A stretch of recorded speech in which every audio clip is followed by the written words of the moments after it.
जय हिंद साथियों, आप सभी का स्वागत है आज की इस क्लास में। और आज हमने दोस्तों एक नए पार्ट की शुरुआत करने जा रहे हैं। राजनीति पार्ट के दो दोस्तों विश्व यानी दोस्तों सत्ता के समकालीन केंद्र, सत्ता के वैकल्पिक केंद्र, दोनों ही दोस्तों इसी पार्ट के नाम है।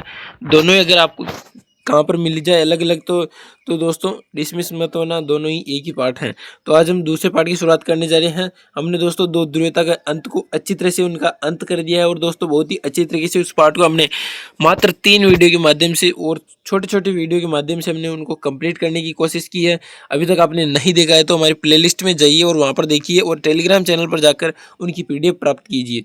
तो चलिए दोस्तों सत्ता के वैकल्पिक केंद्र की शुरुआत करते हैं, किस तरह से उनको और किस तरह से हम आगे बढ़ते हैं। तो उनको जब जब आप देखोगे उस दो ध्रुवीयता के अंत को, क्योंकि दोस्तों ये एक पार्ट होते हैं, एक दूसरे से रिलेटेड होते हैं।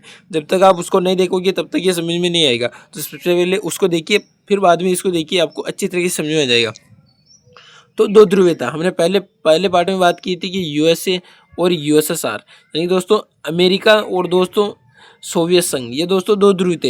अब दोस्तों दो ध्रुवीयता तो इनका क्या काम है, तो चलिए दोस्तों देखते हैं कि दो ध्रुवीयता यानी कि दो ध्रुवीयता अमेरिका और सोवियत संघ हो गया। इसके बाद क्या होता है कि दोस्तों एक ध्रुवीय विश्व यानी कि सोवियत संघ का विघटन हो गया, यूएसएसआर का विघटन हो गया। तो एक ध्रुवीय विश्व यानी एक महाशक्तिशाली अमेरिका रह गया था बस। और इसी का दोस्तों दबदबा हो गया था, कहाँ पर दोस्तों, विश्व में एक ध्रुवीय विश्व हो गया था। उसी तरह सत्ता के समकालीन केंद्र यानी जो सत्ता थे उसके समकालीन केंद्र कौन कौन से थे, तो कोई संगठन होगा या फिर तो दोस्तों देश होगा। यानी कि अमेरिका को जैसी महाशक्ति को चुनौती देने वाले जो समकालीन केंद्र थे वो कौन कौन से थे, तो या तो कोई संगठन होगा या फिर कोई दोस्तों देश होगा। तो हम इन दोनों के बारे में भी अच्छी तरीके से चर्चा करेंगे।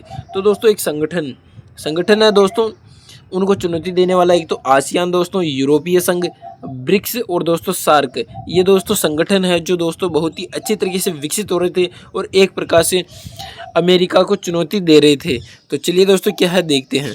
तो और देशों के बारे में बात करें, हमने संगठन तो देख लिए कि कौन कौन से संगठन जो चुनौती दे रहे थे, आगे उभर कर आ रहे थे। उसी प्रकार दोस्तों देश, एक तो दोस्तों हमारा भारत देश, उसी तरह चीन, जापान, दक्षिण कोरिया, इजराइल और रूस जैसे देश भी और उभर कर आ रहे थे और अमेरिका जैसी महाशक्ति को चुनौती देने का दबदबा रख रहे थे। अब दोस्तों बात करते हैं कि यूरोपीय संघ क्या है। तो यूरोपीय संघ दोस्तों, यूरोपीय संघ के झंडे में दोस्तों सोने के 12 रंग के सितारे, ये देख सकते हो आप दोस्तों, 12 सोने के सितार हैं। उसी तरह से दोस्तों यूरोप को घेर रखा है और यूरोप के लोगों की एकता और मेल मिलाप का प्रतीक है।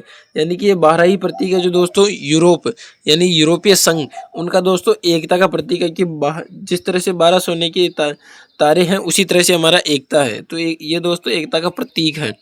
उसी तरह से देखिए दोस्तों क्या होता है कि यूरोपीय संघ की शुरुआत किस तरह से हुई। तो दूसरे विश्व युद्ध के बाद यूरोपीय देशों की अर्थव्यवस्था बहुत ही नुकसान हुआ। यानी दोस्तों द्वितीय विश्व युद्ध के बाद जो यूरोप के देशों थे उनकी अर्थव्यवस्था में बहुत दोस्तों गिरावट आ गई, नुकसान हो गया। अमेरिका ने पश्चिमी यूरोप के देशों की अर्थव्यवस्था को फिर से सुधारने में जबरदस्त मदद की, जिसे दोस्तों मार्शल योजना के नाम से जाना जाता है। ये दोस्तों बहुत ही इंपॉर्टेंट है, अच्छी तरीके से ध्यान रखना। मार्शल योजना क्या है, बहुत बार क्वेश्चन आ चुका है और दोस्तों आएगा। यानी कि अमेरिका ने पश्चिमी यूरोप के देशों की अर्थव्यवस्था को फिर से सुधारने के लिए जबरदस्त मदद की, यही दोस्तों मार्शल योजना है। उसी तरह दोस्तों मार्शल योजना के तहत 1948 में यूरोपीय आर्थिक सहयोग संगठन की स्थापना के साथ पश्चिमी यूरोप की आर्थिक मदद की शुरुआत की गई। यानी कि दोस्तों मार्शल योजना के तहत 1948 में यूरोपीय आर्थिक सहयोग संगठन की शुरुआत की गई। उसी तरह से दोस्तों यानी कि दोस्तों समय के साथ इसके स्वरूप में बदलाव आते रहे। जैसे 1949 में राजनीतिक सहयोग के साथ ये यूरोपीय परिषद बनी। 1957 में पूंजीवादी देशों के आर्थिक एकीकरण में यह दोस्तों यूरोपीय इकोनॉमिक कम्युनिटी बना। 1992 में मजिस्ट्रेट संधि के तहत यूरोपीय संघ बना। इस तरह से इसका निर्माण हुआ दोस्तों यूरोपीय संघ का। किस तरह से, इनको बहुत इंपॉर्टेंट है, अच्छी तरीके से देखना। उसी तरह से दोस्तों आगे चलिए क्या होता है कि यूरोपीय संघ का एक संगठन के रूप में, यानी कि दोस्तों यूरोपीय संघ एक संगठन के रूप में किस तरह से उभर कर आया उसको देखिए। तो फरवरी 1992 में मजिस्ट्रेट संधि के साथ यूरोपीय संघ की स्थापना हो गई। उसी तरह दोस्तों प्रारंभ में ये आर्थिक संगठन के रूप में कार्य करता था, लेकिन बाद में ये राजनीतिक संगठन की तरह कार्य करने लगा। ये एक विशाल राष्ट्र की तरह अस्तित्व में आया। इसके पास अपना खुद का दोस्तों झंडा था, अपना गान था, स्थापना दिवस और दोस्तों अपनी खुद की मुद्रा थी। यूरोपीय संघ ने 2003 में अपना संविधान बनाने का प्रयास किया, लेकिन उसमें असफल रहा। कौन दोस्तों, यूरोपीय संघ। तो इन्होंने दोस्तों बहुत ही अच्छे तरीके से आगे बढ़ने की पूरी कोशिश की दोस्तों, और बहुत ही अच्छी तरीके से विकसित होते रहे। उसी तरह से देखिए दोस्तों यूरोपीय संघ की विशेषता, यानी यूरोपीय संघ की क्या विशेषता है, तो दोस्तों देखिए कि आर्थिक और राजनीतिक सैन्य प्रभाव जबरदस्त था दोस्तों, और यूरोपीय संघ पर आर्थिक प्रभाव एशिया, अफ्रीका और यूरोप देशों का था। 2016 में दोस्तों दुनिया की सबसे बड़ी अर्थव्यवस्था बन गई थी। उसी तरह से दोस्तों उभरी, और सकल घरेलू उत्पाद 17,000 डॉलर से भी ज़्यादा हो गए। कहाँ की दोस्तों, यूरोपीय संघ की विशेषता देखिए दोस्तों कि 2016 में दुनिया की दूसरी सबसे बड़ी अर्थव्यवस्था बन गई, और दोस्तों उसके सकल घरेलू उत्पाद 17,000 डॉलर हो गए दोस्तों। इसी तरह से और विकसित होता गया। और दोस्तों देखिए क्या होता है कि यहाँ पर जो इसकी मुद्रा थी, यानी कि दोस्तों इसकी मुद्रा में यूरो अमेरिका डॉलर के प्रभुत्व के लिए खतरा था दोस्तों। यानी कि इसकी मुद्रा इतनी बढ़ रही थी कि अमेरिकी डॉलर का प्रभुत्व था, उसमें खतरा आने लग गया। विश्व व्यापार में अमेरिका के 3 गुनी ज़्यादा हिस्सेदारी है, जिसमें अमेरिका चीन, यानी दोस्तों अमेरिका और चीन के साथ व्यापार मामलों में अपनी शर्तों पर बात करता है। यानी दोस्तों ये पूरे विश्व में अमेरिका चीन के बाद तीसरे नंबर पर है, यानी दोस्तों इनसे 3 गुनी ज़्यादा है। तो ये अपनी शर्तों पर बात करता है। यूरोपीय संघ एक सदस्य देश जो फ्रांस, जिसमें दोस्तों संयुक्त राष्ट्र संघ की सुरक्षा परिषद का वीटो पावर मिली हुई है। यानी दोस्तों फ्रांस है जिसको वीटो पावर मिली हुई है। वीटो पावर का मतलब होता है कि दोस्तों कोई भी देश है संयुक्त राष्ट्र संघ में किसी की बात को दोस्तों 5 को वीटो पावर मिली है, और 5 में से एक भी अगर उनको इनकार कर दे तो दोस्तों वो फिर परास्त कर दी जाती है, उसको अनुमति नहीं दी जाती। इस तरह से दोस्तों वीटो पावर बहुत ही लगाया हुआ है, जिसमें दोस्तों ये अमेरिका के साथ अन्य देशों की अंतर्राष्ट्रीय नीतियों को प्रभावित करता है। यानी कि दोस्तों फ्रांस जो देश है वो अमेरिका की अन्य जो राजनीतिक अंतर्राष्ट्रीय नीतियाँ हैं उनको प्रभावित करता है।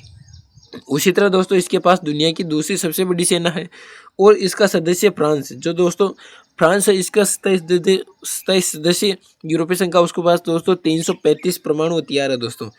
विश्व व्यापार संगठन के अंदर एक महत्वपूर्ण समूह की तरह काम करता है। विश्व व्यापार में दोस्तों एक महत्वपूर्ण संगठन की तरह काम कर रहा है।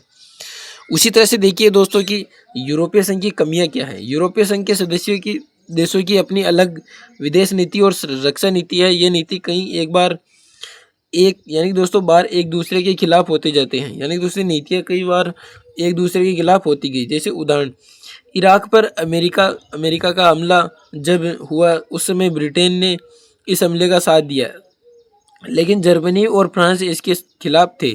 तो इस तरह से दोस्तों वहाँ पर खिलाफ थे। और उसी प्रकार दोस्तों डेनमार्क, यानी दोस्तों डेनमार्क और स्वीडन में मजिस्ट्रेट संधि और साझी यूरोपीय मुद्रा यूरो का विरोध किया गया। यूरोपीय संघ की मुद्रा दोस्तों यूरो, उनका विरोध किया गया डेनमार्क और स्वीडन में।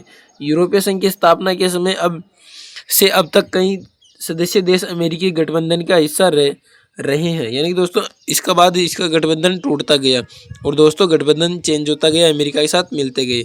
उसी प्रकार दोस्तों यूरोपीय संघ की कुछ नीतियों के कारण ब्रिटेन ने यूरोपीय संघ से जून 2016 में एक जनमत संग्रह के द्वारा अलग होने का निर्णय किया, जिसे ब्रेग्जिट कहा जाता है। ये दोस्तों बहुत ही इंपॉर्टेंट है। ब्रेग्जिट किसे कहते हैं, तो ब्रिटेन ने यूरोपीय संघ से जून 2016 में एक जनमत संग्रह से अलग होने का निर्णय लिया, यही दोस्तों ब्रेग्जिट है। उसी तरह से देखिए दोस्तों यूरोपीय संघ के संगठन के उद्देश्य क्या है, तो एक समान विदेश नीति व सुरक्षा नीति है, आंतरिक मामलों तथा न्याय से जुड़े मामलों पर सहयोग करता है, एक समान मुद्रा का चलन है, और दोस्तों वीज़ा मुक्त आवागमन है। यानी दोस्तों कोई वीज़ा नहीं लिया जाता है। इस तरह से आप यूरोपीय संघ का मानचित्र देख सकते हो कि किस तरह से यूरोप संघ उसका विस्तार हुआ और किस तरह से वो आगे बढ़ा। तो ये दोस्तों हमारा पार्ट 1 था, जिसमें हमने सत्ता के वैकल्पिक केंद्रों के बारे में अच्छी तरह से बात की।